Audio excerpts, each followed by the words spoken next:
The diagnosis came on a Tuesday afternoon when the autumn rain hammered against the windows of Quinn Vaughn's penthouse office, and his world tilted sideways in ways no amount of money could stabilize. Stage 3 lymphoma, the oncologist had said over the phone, the words clinical and precise, as if discussing quarterly earnings rather than the cellular betrayal happening inside Quinn's 32-year-old body. He sat in his leather chair overlooking the city skyline, the phone still pressed to his ear long after the doctor had hung up, watching droplets race down the glass like the future he had always assumed was guaranteed suddenly slipping away. Quinn had built his commercial real estate empire from nothing, transforming dilapidated properties into architectural marvels that reshaped urban landscapes across 3 states. He was known for his relentless work ethic, his sharp business instincts, and his ability to negotiate deals that left competitors wondering how he had outmaneuvered them again. At 32, his net worth had crossed into 8 figures, his company employed over 200 people, and his name appeared regularly in business publications. He lived alone in a sprawling penthouse, dated occasionally but never seriously, and measured his worth in contracts signed and properties acquired. The diagnosis was not part of any plan he had ever conceived. The chemotherapy would start in 2 weeks. Aggressive treatment, the oncologist had explained, because the cancer had already spread to multiple lymph nodes. Quinn would need help, someone to drive him to appointments, manage medications, assist with daily tasks when the treatment knocked him down. His assistant had already begun researching professional care services, compiling lists of agencies that provided medical support for people who could afford the best. Quinn signed off on the expense without looking at the numbers. What else was money for if not survival? Olivia Shepherd arrived on a gray morning 3 days before Quinn's first chemotherapy session, carrying a worn leather bag and wearing scrubs decorated with tiny cartoon stethoscopes. She was 28, with dark hair pulled into a practical ponytail and warm brown eyes that seemed to actually see him rather than his penthouse or the abstract art on his walls or the obvious wealth that surrounded him. She shook his hand with a firm grip and a smile that did not look rehearsed. "Mr. Vaughn, I'm Olivia from Compassionate Care Services. I'll be your primary nurse throughout your treatment."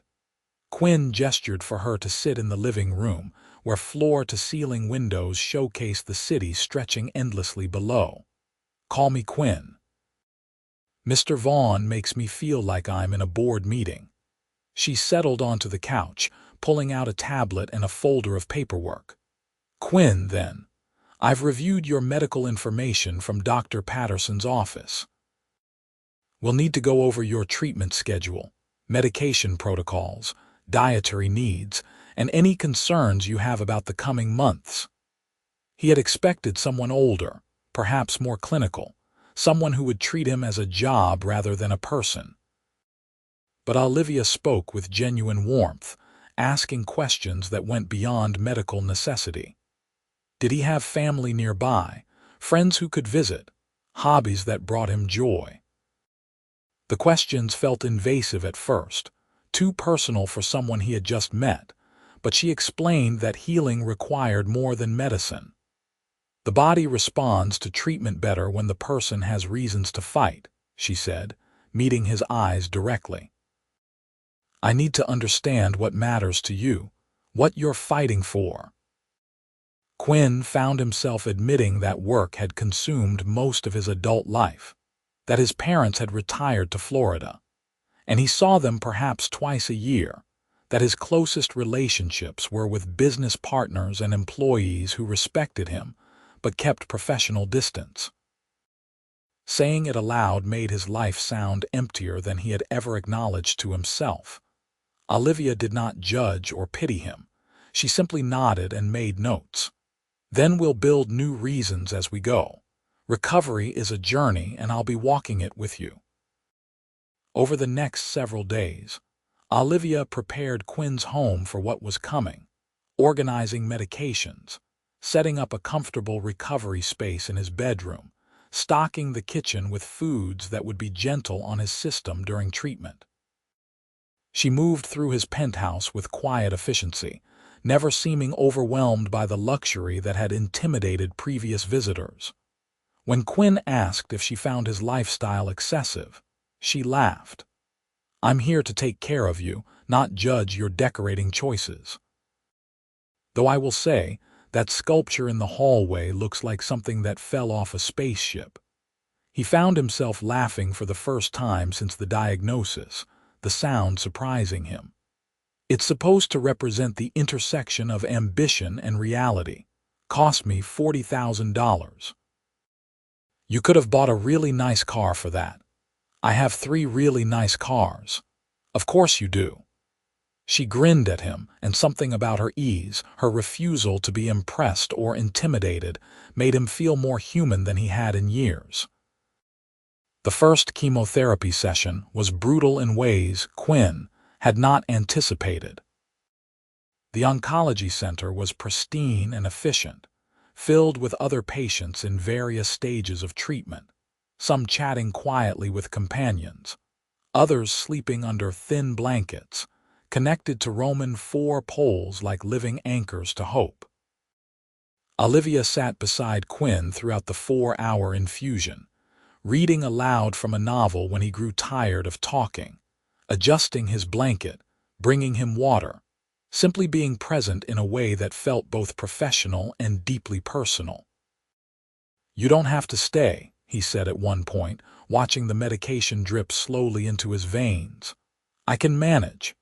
"I'm exactly where I need to be," she replied, not looking up from her book.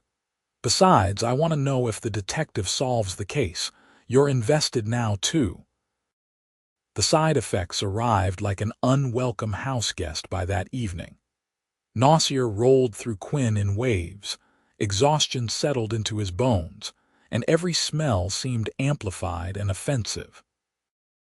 Olivia had prepared for this, administering anti-nausea medication, dimming the lights, speaking in low tones that did not aggravate the headache forming behind his eyes. She did not fuss or hover, but she remained nearby, always available when he needed help getting to the bathroom, or wanted cold water, or simply required the comfort of knowing he was not alone.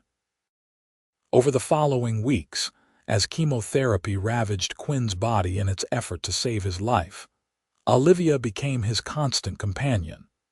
She arrived each morning at 8, letting herself in with the key he had given her, often bringing fresh flowers or interesting snacks she thought he might tolerate.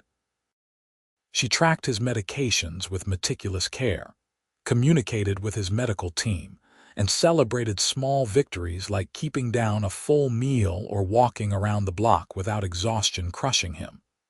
But beyond the medical care, Olivia brought something Quinn had not realized he was missing. She told him stories about her own life, growing up in a small town upstate with 3 siblings, putting herself through nursing school while working nights at a diner, choosing home care because she preferred building real relationships with patients rather than the rushed chaos of hospital floors.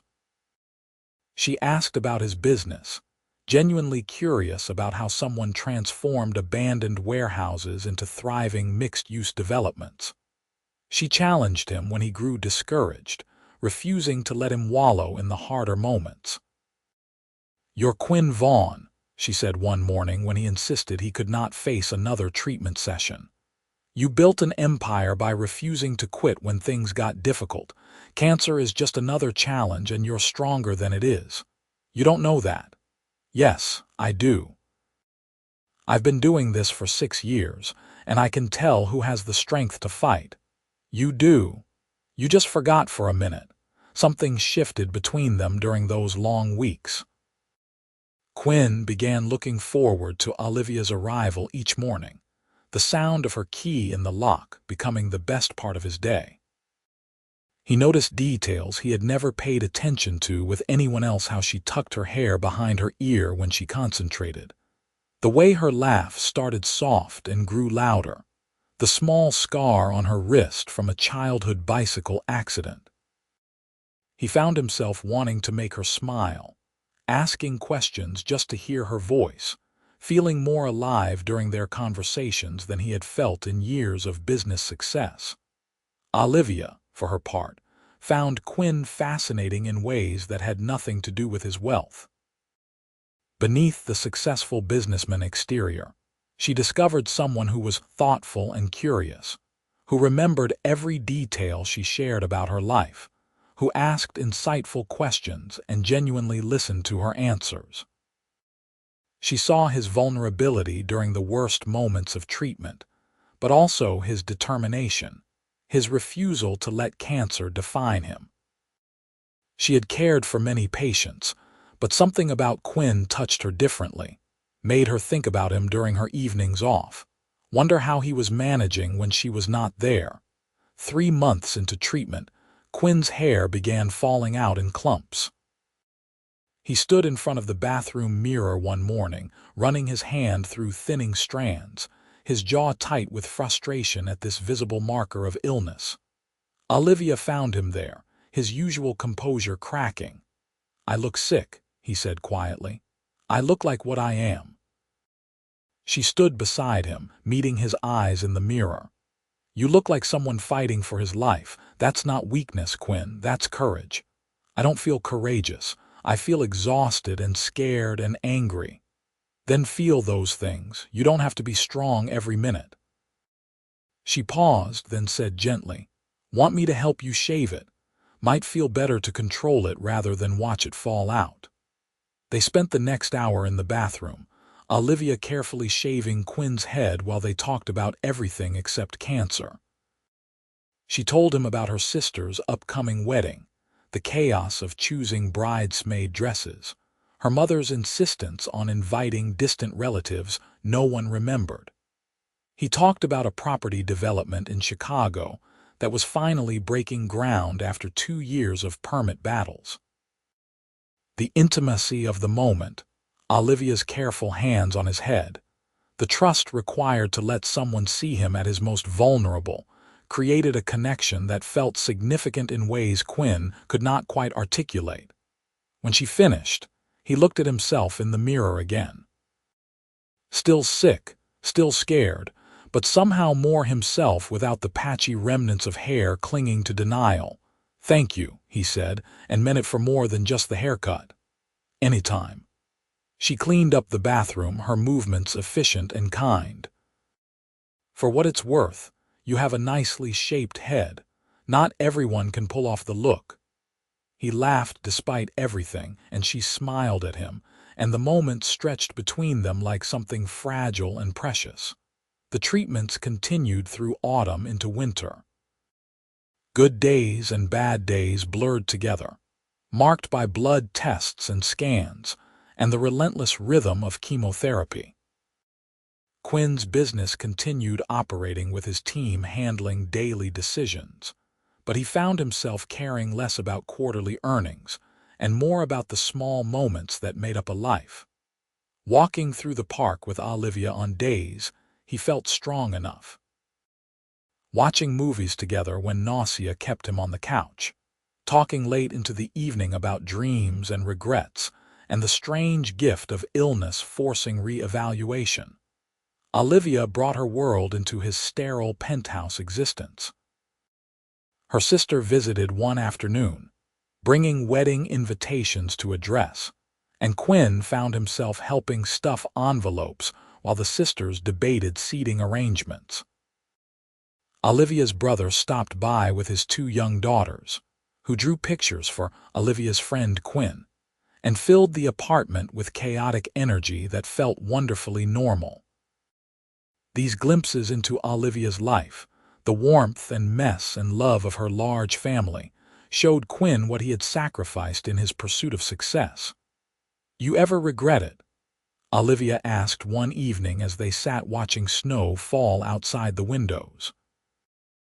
Building your business instead of building a family? Quinn considered the question carefully. I never thought about it before. Work was enough, or I convinced myself it was. Now, seeing what you have with your family, I wonder what I missed. It's not too late, she said softly. You're 32, not 90. When you beat this, you'll have time to build whatever life you want. When I beat this, he repeated, wanting to believe her certainty. When, she confirmed, her eyes serious. Not if, when. By the 5th month of treatment, Quinn's scans began showing improvement. The tumors were shrinking, responding to the aggressive chemotherapy protocol. Dr. Patterson was cautiously optimistic, warning that they had a long road ahead, but the signs were encouraging. Quinn felt hope flickering to life for the first time since the diagnosis, tentative but real. He also felt something else growing stronger with each passing day: his feelings for Olivia. What had started as professional care and companionship had evolved into something deeper, more complex. He looked forward to her presence, not because she managed his medications, but because she made him laugh, challenged his assumptions, saw him as more than his illness or his wealth. He caught himself watching her when she was not looking, memorizing the curve of her smile, the sound of her voice, the way she moved through his space as if she belonged there. But he said nothing. She was his nurse, his employee in a sense, hired to provide medical care during his treatment. Expressing feelings seemed inappropriate, an abuse of the relationship they had built. And beyond that practical concern lurked deeper fear. What if his feelings were just gratitude? What if the intensity of illness and her constant care had created false intimacy? What if she saw him only as a patient, not as a man she could care for in other ways? Olivia wrestled with her own growing feelings, the professional boundaries she had always maintained suddenly feeling restrictive and arbitrary. She cared about all her patients, but what she felt for Quinn had crossed into territory she had never explored before in her nursing career. She thought about him constantly, worried about him when she was home, found excuses to stay longer than strictly necessary. She noticed the way his green eyes crinkled when he genuinely smiled, the quiet strength in his hands, the intelligence and humor that emerged more fully as he regained strength. She imagined what might happen when his treatment ended, when her professional obligation concluded, whether anything real could exist between them outside the context of illness. But she said nothing, maintaining professional boundaries even as her heart pushed against them. Winter deepened, and Quinn's treatment continued with brutal efficiency. The good days became more frequent, the bad days less devastating. He gained back some weight, his energy returning in increments. Olivia remained his constant, adjusting her care as his needs changed, celebrating progress while remaining vigilant for setbacks. They began venturing out more as Quinn's strength returned. Coffee shops and bookstores, art galleries and quiet restaurants. Always with medical caution, avoiding crowds, mindful of his compromised immune system, but claiming small pieces of normalcy. These outings felt like dates, even though neither acknowledged them as such. Conversations flowing easily, comfortable silences stretching between them. The boundaries of patient and caregiver blurring into something that felt like genuine partnership. "Tell me something you've always wanted to do but never made time for," Olivia said one afternoon as they walked slowly through a museum, Quinn's pace measured but steady. He thought about it, standing before a massive abstract painting that supposedly represented human resilience. "I always wanted to travel, not for business, just to see places, experience different cultures. But there was always another deal, another property, another reason to stay focused on work." "Where would you go, if you could go anywhere?" "Italy, maybe, Greece." somewhere with history and beauty and food that matters. He looked at her, something vulnerable in his expression. "What about you?" "Ireland," she said without hesitation. "My grandmother was from Cork, and she used to tell me stories about the green hills and old stone walls and music in the pubs. I've always wanted to see it for myself." "When I'm better," Quinn said, the words carrying weight beyond their surface meaning, "when all this is over, maybe you could take that trip." "Maybe," she agreed, and something in her smile suggested she was imagining him there with her, though neither said it aloud. The 7th month of treatment brought Quinn's most difficult setback. An infection landed him in the hospital for 5 days, his weakened immune system struggling to fight off what would have been minor for a healthy person.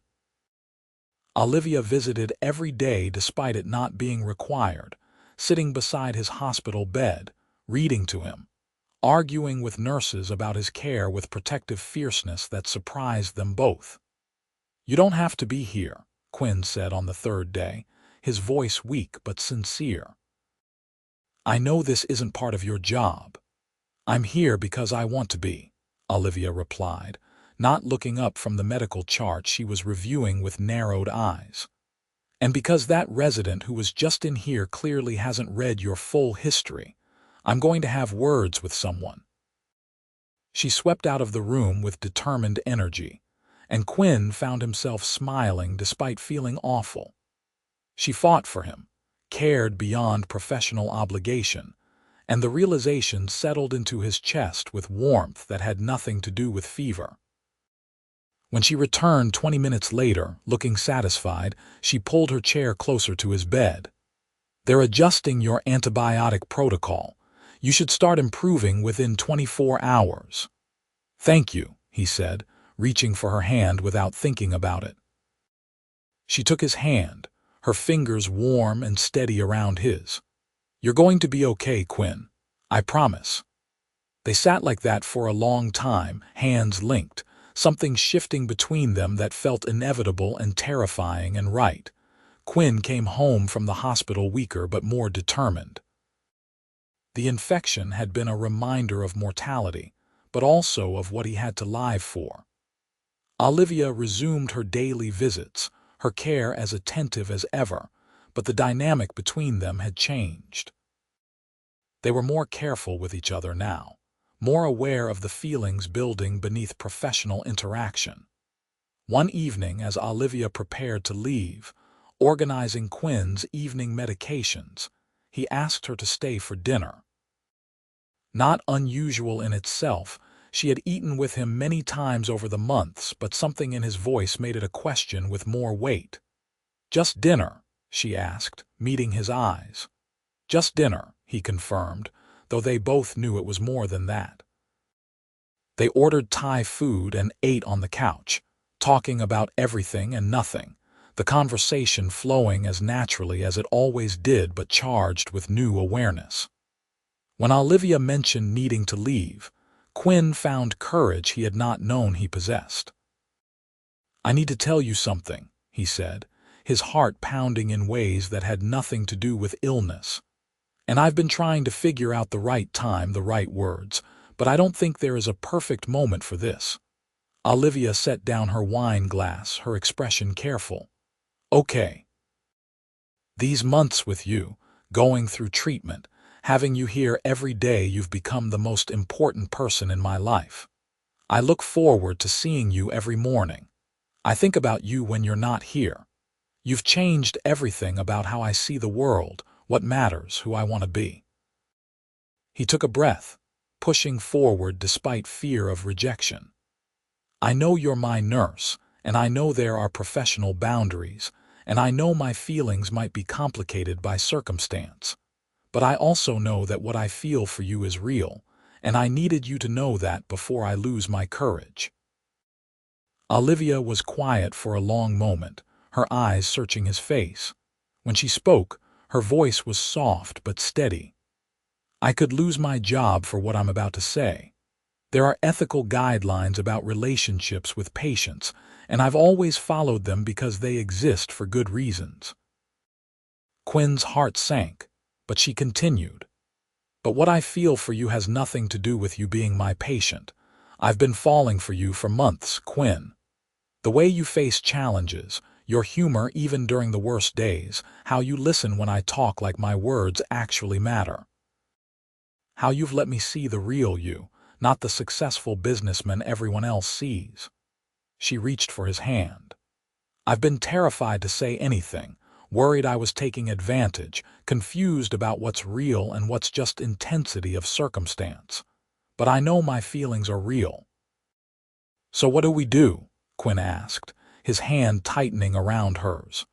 We finish your treatment. We maintain professional boundaries until you're discharged from my care. And then, when this chapter is over, we see if what we feel now still exists outside of illness and caregiving. She smiled, though her eyes were bright with emotion. If you're willing to wait.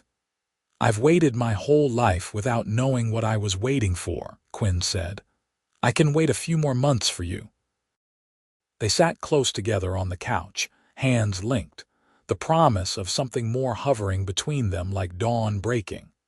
The final months of Quinn's treatment passed with new anticipation threading through the familiar routines. Olivia remained professionally focused, but small moments revealed the feelings they had acknowledged.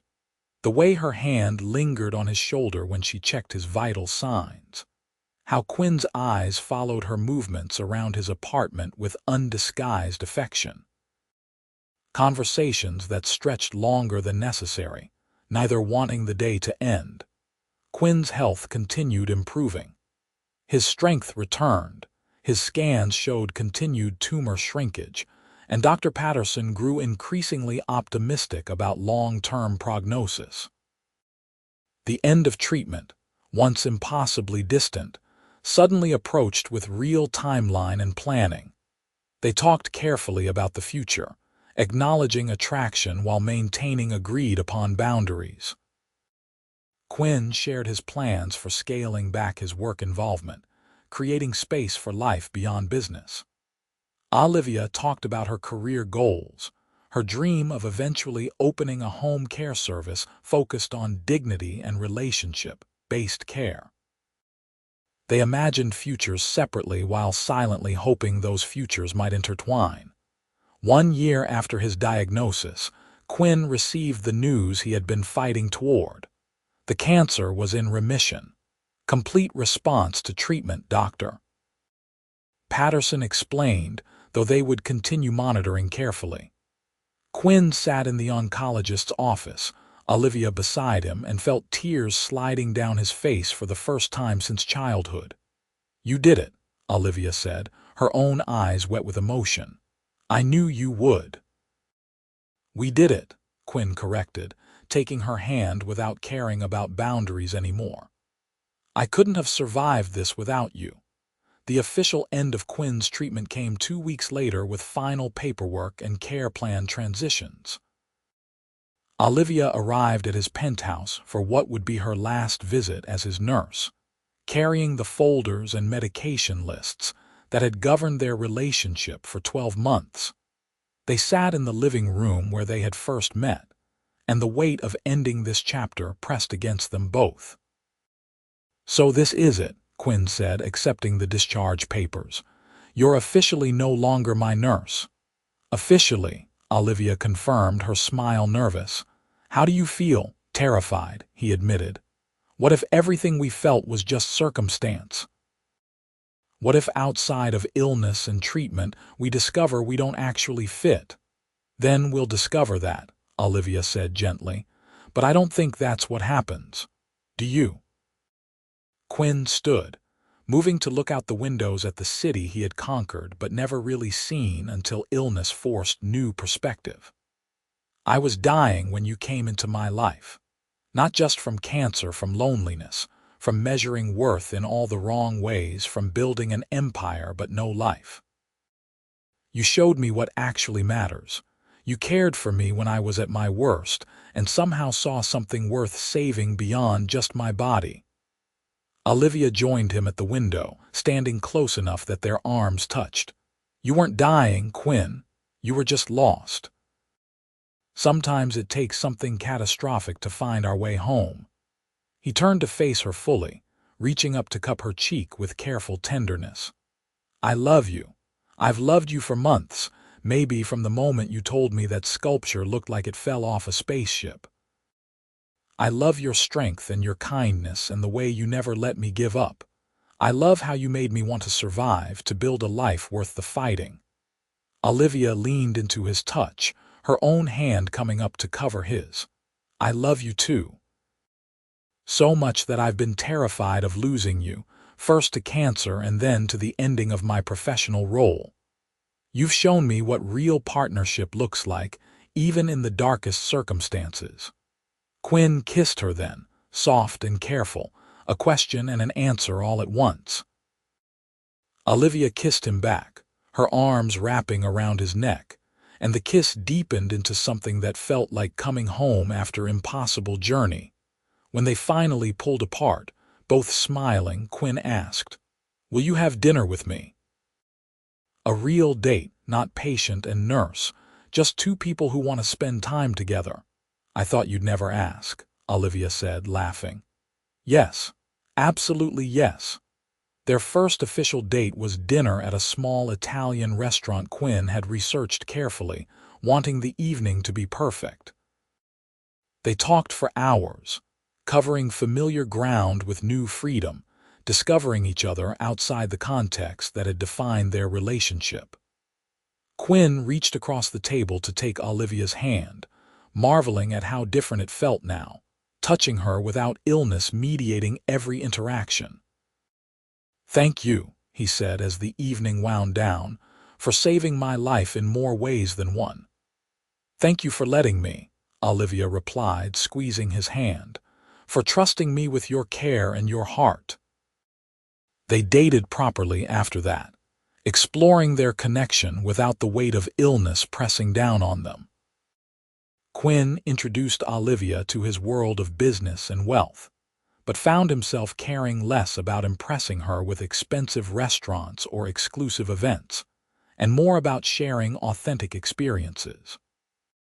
They cooked together in his penthouse kitchen, walked through parks, attended her sister's wedding where Quinn charmed Olivia's entire family with genuine warmth. Olivia brought Quinn fully into her world as well.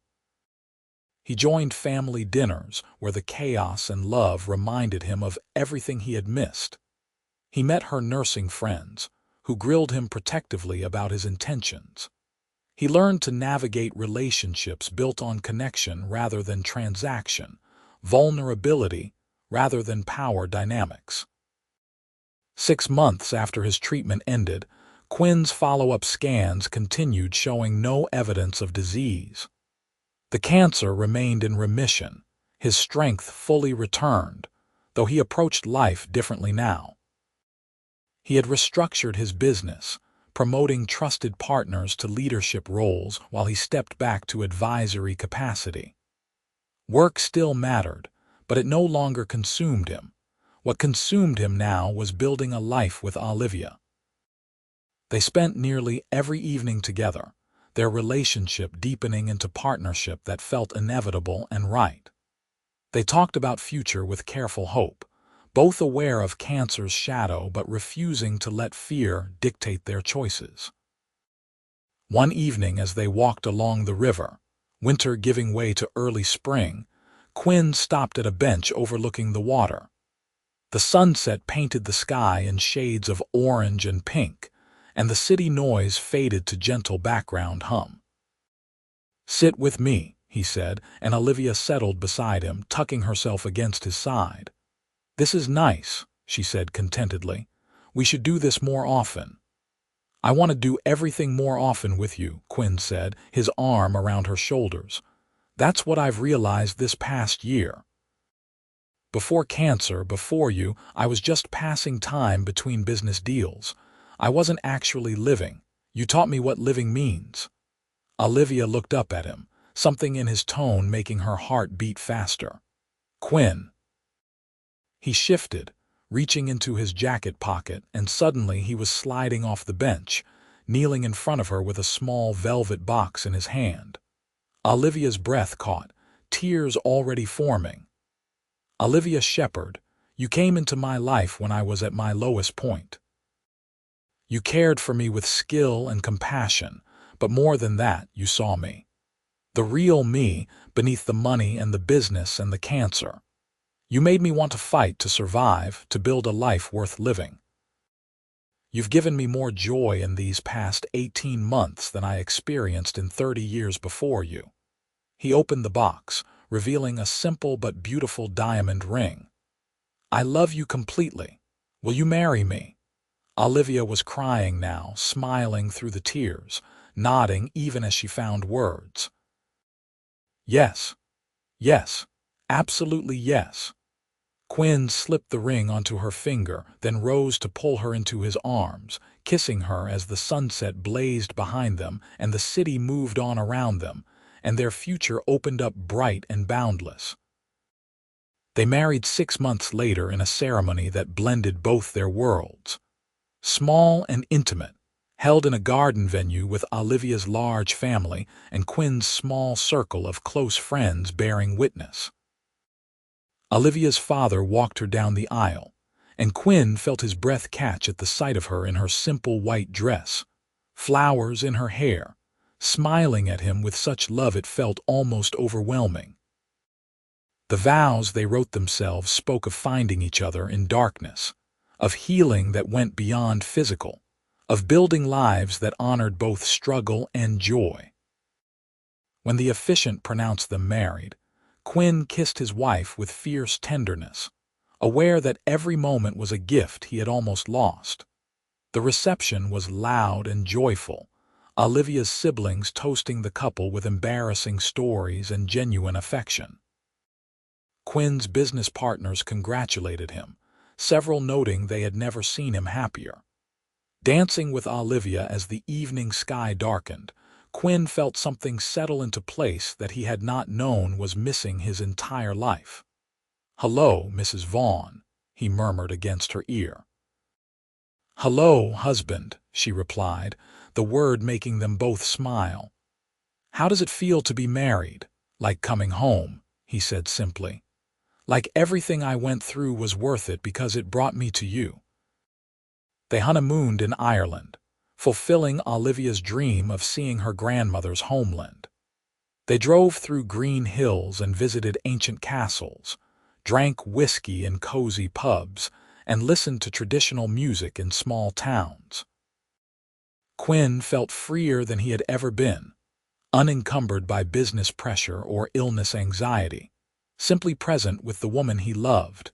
One afternoon as they walked along the cliffs of Moher, the Atlantic Ocean crashing against rocks below, Olivia stopped to take in the stunning view. Quinn wrapped his arms around her from behind, resting his chin on her shoulder. "Thank you for this," she said, leaning back into him, "for making my dream come true." "You made all my dreams come true," Quinn replied. "This is the least I can do."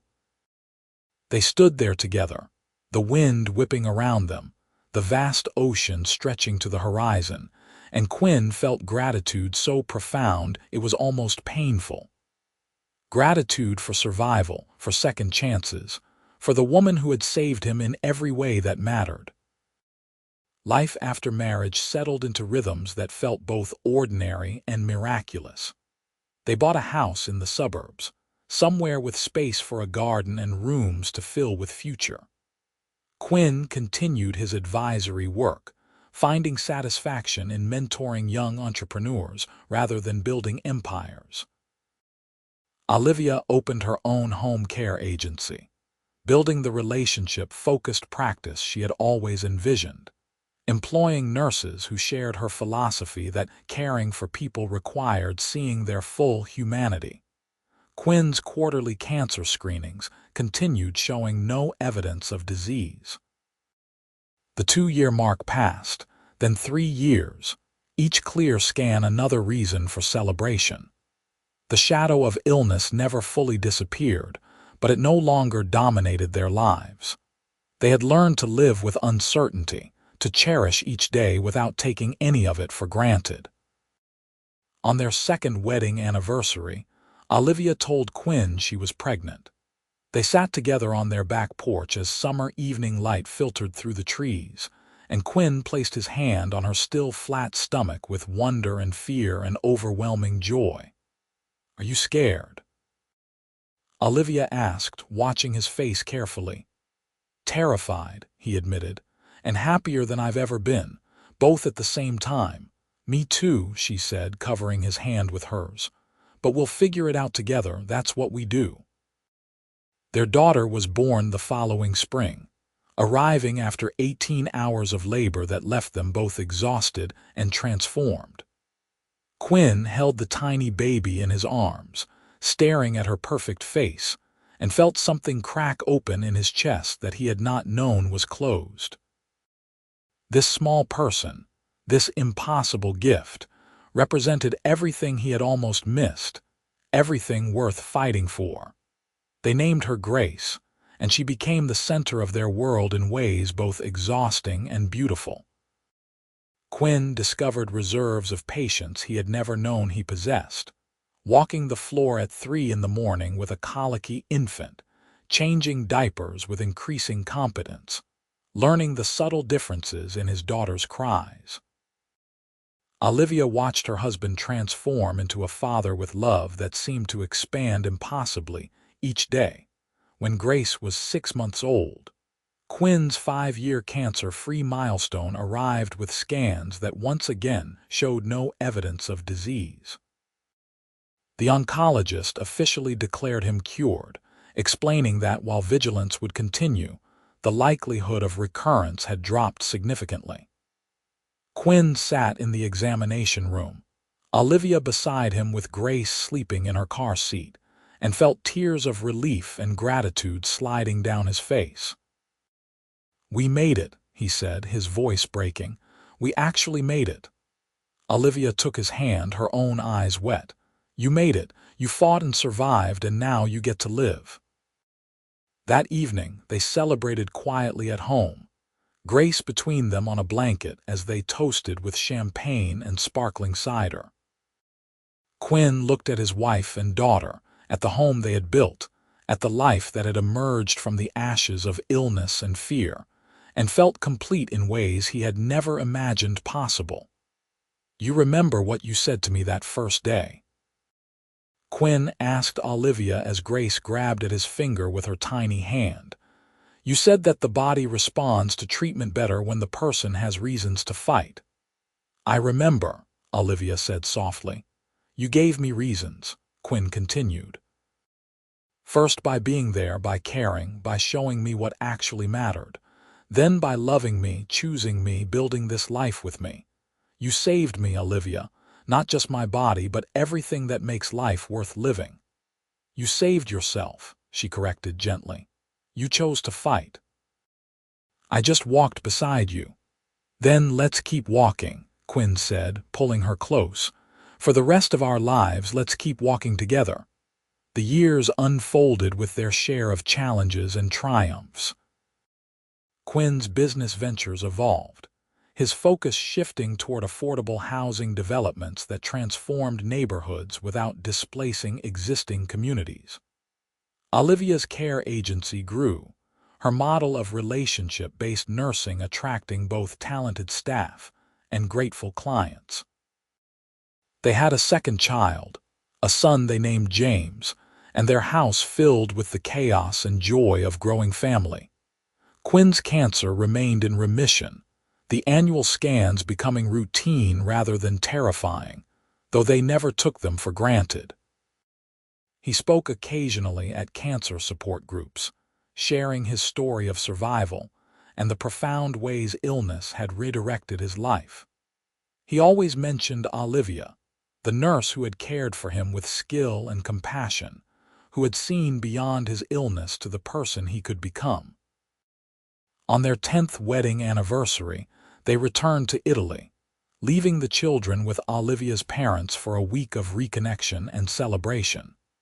They retraced some of their honeymoon steps, but also explored new places, their shared history now a decade deep. One evening in Rome, sitting at a cafe as the city buzzed around them, Quinn reached across the table to take Olivia's hand. 10 years of marriage had added lines around her eyes and threads of silver in her hair, and he loved her more deeply than he had thought possible. "Do you ever think about how different life could have been?" he asked. "If I hadn't gotten sick, if the agency had sent a different nurse, if we had never met?" Olivia considered the question, her thumb tracing circles on his palm. "Sometimes, but I can't imagine my life without you now. Even though cancer was terrible, even though I would never wish that suffering on anyone, I can't regret the path that brought us together." "Neither can I," Quinn agreed, "which feels strange to say about something that almost killed me, but it also gave me everything that matters. It gave me you."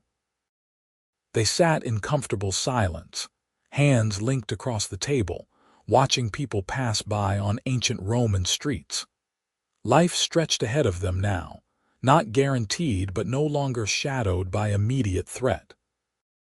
They had learned to live with uncertainty, to find joy in ordinary moments, to build meaning through connection and love. Quinn thought back to that Tuesday afternoon 12 years ago, when the diagnosis had tilted his world sideways. He had been alone then, successful but lonely, measuring his worth in all the wrong ways. Cancer had stripped away everything he thought mattered, and in that darkness, Olivia had appeared with her warm eyes and steady presence and refusal to let him face the fight alone. She had cared for his body, managing medications and treatments with professional skill. But more importantly, she had cared for his heart, showing him what love looked like in action, teaching him that vulnerability was strength rather than weakness, that connection mattered more than achievement. She had healed him in ways that went far beyond physical, and in doing so had given him the life he had been too busy to build for himself. "I love you," Quinn said, the words as true now as the first time he had spoken them. "Thank you for saving me." "I love you too," Olivia replied, squeezing his hand. "Thank you for letting me." They finished their wine as the Roman sunset painted the sky in brilliant colors, two people who had found each other in darkness and chosen to walk toward light together. The cancer that had brought them together was now just one chapter in a much longer story, a story of survival and healing and the profound power of love to transform even the hardest circumstances into something beautiful. Years continued passing, marked by children growing, careers evolving, the steady accumulation of shared memories that built a life. Grace grew into a curious and confident girl who asked endless questions and loved books with the same passion her parents shared. James was quieter, thoughtful, with his father's business mind and his mother's compassion. Quinn coached soccer teams and attended school plays, marveling at how completely fatherhood had reshaped his priorities. Olivia balanced her agency leadership with fierce commitment to family, proving daily that it was possible to build meaningful career and present parenting simultaneously. Quinn's 15-year cancer-free milestone arrived without fanfare, just another routine scan showing continued remission. The oncologist had reduced his monitoring to every other year now, explaining that the risk continued decreasing with time. Quinn left the appointment feeling grateful rather than relieved, the fear that had once dominated his relationship with cancer now muted by years of clear results and full living. That evening, the whole family celebrated with Quinn's favorite dinner that Olivia and the kids prepared together. Grace, now 13 and increasingly perceptive, raised her glass of sparkling cider in a toast. "To Dad, for being strong and healthy and the best father we could ask for." James, 11 and often shy with emotion, added softly, "And to Mom, for taking care of him when he was sick, even before we were born." Quinn felt his throat tighten with emotion, looking around the table at his family, at the life that had emerged from those dark months of treatment. He met Olivia's eyes across the table, and she smiled at him with the same warmth that had first made him feel seen all those years ago. "To all of us," Quinn said, raising his own glass. "To the family we've built and the love that holds us together. Every single day is a gift, and I'm grateful for each one." They clinked glasses and drank, and the evening continued with the comfortable chaos of family dinner, homework debates, and the ordinary magic of being together. Later, after the children had gone to bed, Quinn and Olivia sat together in their backyard, watching stars emerge in the darkening sky. "Grace asked me about your cancer today," Olivia said quietly. "Wanted to know the whole story, how we met, what treatment was like. What did you tell her?" Quinn asked, his arm around his wife's shoulders. "The truth. That it was the hardest year of my life professionally and the most important. That caring for you taught me what I was actually capable of, both as a nurse and as a person. That sometimes terrible things happen, but how we respond to them defines who we become." She leaned into him. "And I told her that you were the bravest person I've ever known, fighting that battle with everything you had. I didn't feel brave. I felt terrified." "Bravery is being terrified and fighting anyway," Olivia said. "You taught me that." They sat in comfortable silence, years of shared history allowing communication beyond words. The house behind them glowed with warm light, their children safe inside, their life together solid and real and precious. Quinn thought about the man he had been before cancer, before Olivia, before he understood what actually mattered. That man seemed like a stranger now, someone who existed in distant memory, transformed utterly by illness and healing and love. "You ever miss it?" Olivia asked suddenly. "The business empire, the constant deals, being that version of yourself," Quinn considered honestly before answering. "Sometimes I miss the adrenaline, the challenge of complicated negotiations. But what I have now matters more. This family, our life together, watching our kids grow, building something meaningful with you. The old version of success feels empty compared to this." "Even though cancer was the catalyst?" she asked. "Even though you had to go through that suffering to get here?" "Even though," Quinn confirmed. "I wouldn't choose cancer if I could go back, wouldn't wish that experience on anyone. But I also can't regret the path that led to you, to us, to this life." "Does that make sense?" "Perfect sense," Olivia said softly. "Because I feel the same way. I wouldn't wish for you to suffer, but I'm grateful every day that caring for you brought us together." The conversation drifted to other topics, planning a family vacation, discussing Olivia's latest agency expansion, laughing about James's newest obsession with ancient Egypt. The evening grew late, and they finally went inside, checking on sleeping children before going to their own room. As they got ready for bed, moving through routines perfected by years of marriage, Quinn watched Olivia brush her hair in the mirror and felt overwhelming gratitude wash over him. This ordinary moment, unremarkable in its domesticity, represented everything he had almost lost, everything worth fighting for. "I love you," he said, coming to stand behind her, wrapping his arms around her waist. "I love you too," Olivia replied, meeting his eyes in the mirror. "Always have, always will." They climbed into bed together, and Quinn pulled Olivia close, her head on his chest, his hand stroking her hair in the darkness. Outside, the world continued its endless spinning, but here in this room, in this house, in this life they had built from ashes and determination and love, everything felt right. "Thank you," Quinn whispered into the quiet. "For everything. For caring for me when I was sick, for loving me when I felt unlovable, for choosing me every day since, for giving me this beautiful life."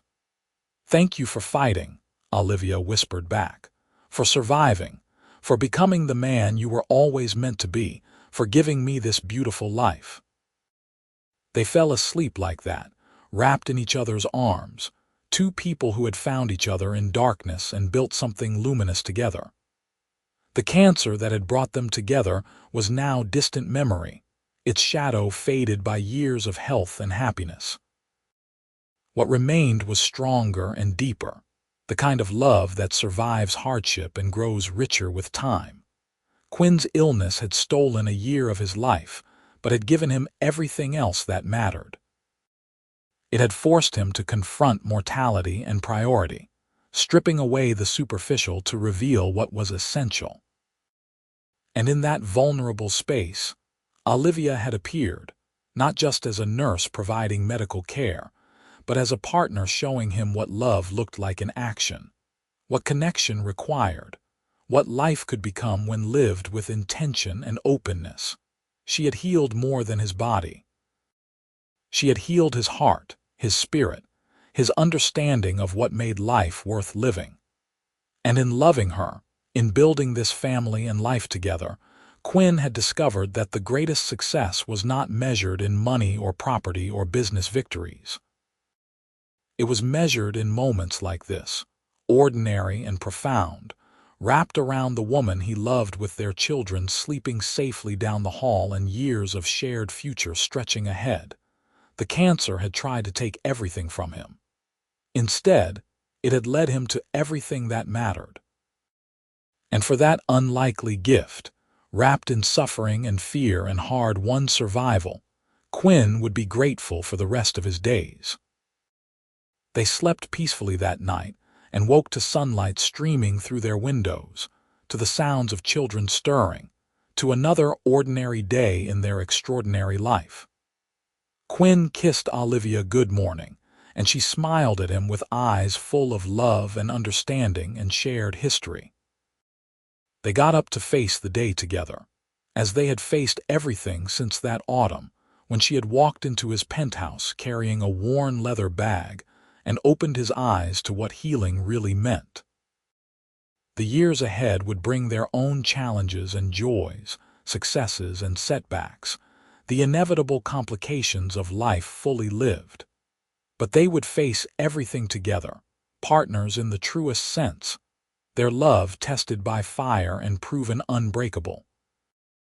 The illness that had brought them together had taught them both what really mattered, and they never forgot those lessons, never took for granted the precious gift of each shared day. Quinn Vaughn had been a successful millionaire before cancer, but he had been poor in all the ways that counted. The illness had stripped away his comfortable existence and forced him to rebuild from nothing. And with Olivia beside him, he had built something infinitely better than what came before, something money could never buy or business acumen could never achieve. He had built a life of love and meaning and connection, and it was the greatest success he would ever know.